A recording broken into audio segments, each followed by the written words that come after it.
साथियों जय श्री राम।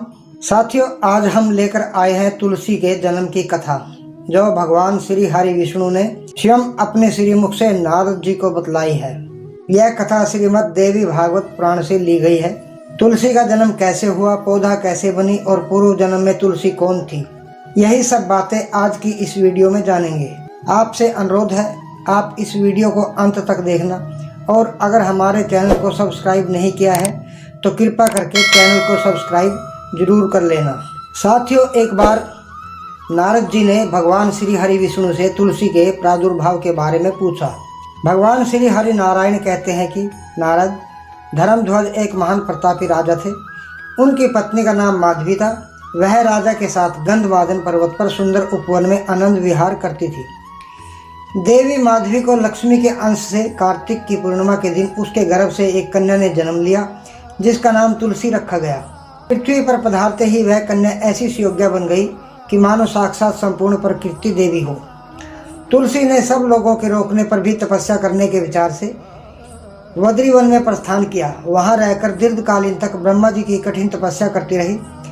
उसकी तपस्या से प्रसन्न होकर ब्रह्मा जी ने प्रकट होकर अभिलाषित वर मांगने को कहा। तुलसी ने कहा, पितामह, मैं पूर्व जन्म में तुलसी नाम की गोपी थी। गोलोक में मेरा निवास स्थान था। मुझे वहां पर भगवान कृष्ण की प्रिय होने का सौभाग्य प्राप्त था। एक दिन रास की अधिष्ठात्री देवी भगवती राधा ने रास मंडल में पधारकर रोष रूप मुझे श्राप दे दिया कि तुम मानव योनि में उत्पन्न हो जाओ। सुंदर विग्रह वाले शांत स्वरूप नारायण, जो उस समय मेरे पति थे, उन्हीं को अब मैं पति स्वरूप में प्राप्त करने का वर मांग रही हूँ। आप मेरी यह अभिलाषा पूर्ण करने की कृपा करें। ब्रह्मा जी बोले कि देवी, भगवान श्री कृष्ण के अंश से प्रकट सुदामा नाम का गोप भी इस समय राधिका के श्राप के कारण भारतवर्ष में धनुकुल में उत्पन्न है, और वह शंखचूड़ नाम से प्रसिद्ध है। इस जन्म में वह कृष्ण का अंश तुम्हारा पति होगा। इसके बाद शांत स्वरूप भगवान नारायण तुम्हें पति रूप में प्राप्त होंगे, और लीलावश वही नारायण तुमको श्राप दे देंगे। अतः तुम्हें अपनी कला से वृक्ष बनकर भारत में रहना पड़ेगा, और समस्त जगत को पवित्र करने की योग्यता तुम्हें प्राप्त होगी। संपूर्ण पुरुषों में तुम प्रधान मानी जाओगी। भगवान विष्णु तुम्हें प्राणों से भी अधिक प्रिय मानेंगे। तुम्हारे बिना पूजा निष्फल समझी जाएगी। तुम मेरे वर के प्रभाव से वृक्षों की अधिष्ठात्री देवी बनकर गोप रूप से विराजने वाले भगवान श्री कृष्ण के साथ स्वेच्छापूर्वक निरंतर आनंद भोगोगे। तुलसी ने कहा, पितामह, भगवान आप ऐसी कृपा करें कि उन्हीं गोविंद को मैं पुनः निश्चय ही प्राप्त कर सकूं। साथ ही मुझे राधा के भय से भी मुक्त कर दीजिए। ब्रह्मा जी बोले कि देवी, मैं तुम्हें भगवती राधा के 16 अक्षर मंत्र का उपदेश करता हूँ। तुम इसे हृदय में धारण कर लो। मेरे वर के प्रभाव से अब तुम राधा को प्राण के समान प्रिय बन जाओगी। यह कहकर जगदाता ब्रह्मा ने तुलसी को भगवती राधा का 16 अक्षर मंत्र बता दिया।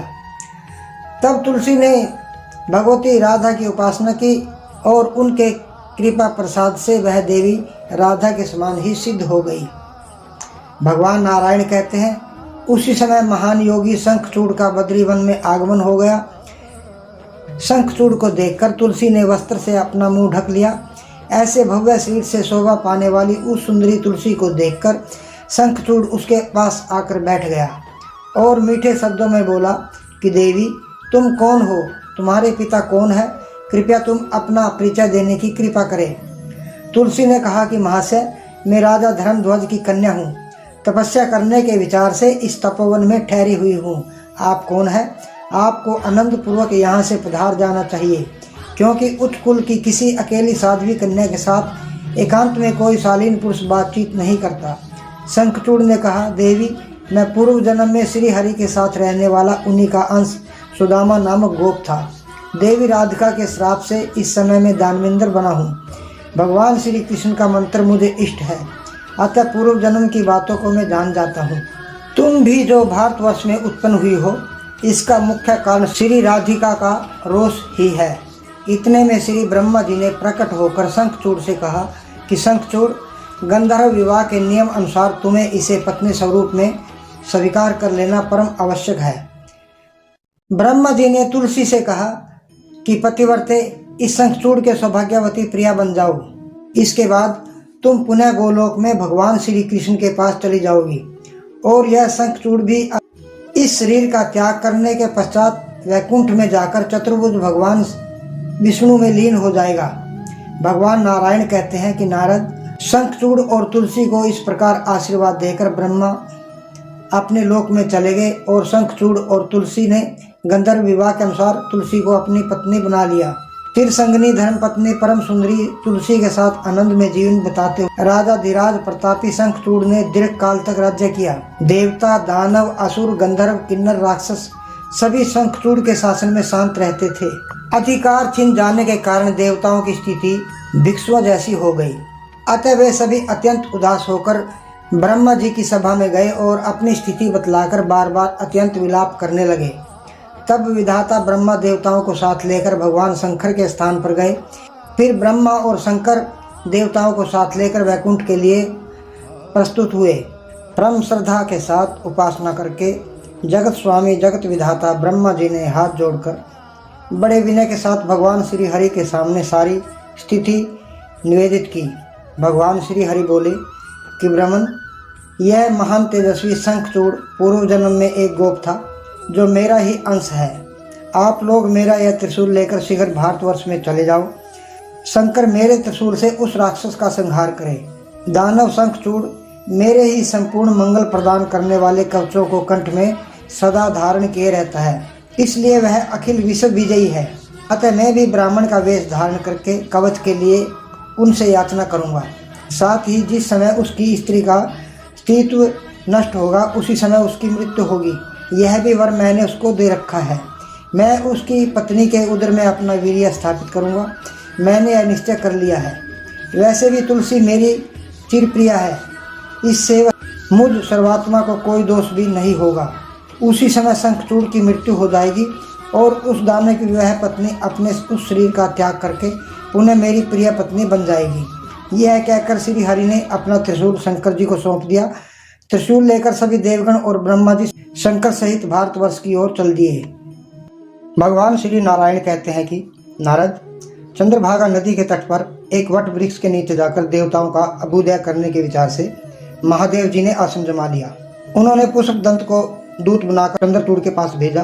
पुष्पदंत ने कहा कि राजेंद्र, मैं शिव का सेवक हूँ, मेरा नाम पुष्पदंत है। भगवान शंकर की कही बातें ही मैं आपसे कह रहा हूँ।